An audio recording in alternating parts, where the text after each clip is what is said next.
Le salaire juste doit se calculer par rapport au coût de la vie dans le pays concerné.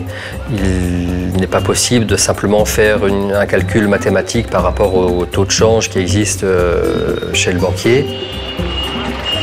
À Madagascar, le salaire décent était fixé à 1,7 fois la valeur du SMIC. Le SMIC local ne permettait pas du tout aux personnes de vivre décemment.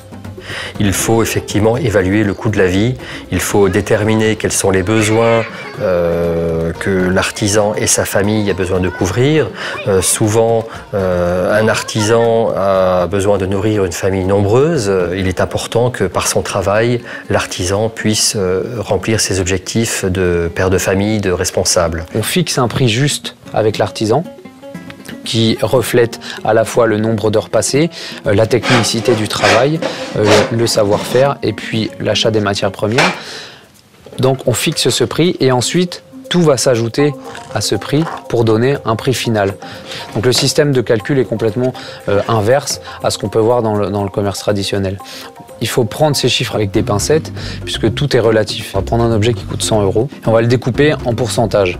20% qui vont directement à l'artisan et puis on peut calculer la part d'artisanat sel qui est de 60% on va dire. Avec 20 € dans un pays comme le Bangladesh, on fait énormément plus de choses qu'avec 60 € dans un pays comme la France. L'artisan, avec ce prix juste, peut également investir. Il peut investir dans des machines, il peut investir dans des matériaux pour avoir des produits dont la qualité va se trouver augmentée. Alors nous le voyons sur le terrain, un artisan qui est rémunéré sur une base de commerce équitable, premièrement, va pouvoir se nourrir à sa faim et va pouvoir nourrir sa famille et ses enfants.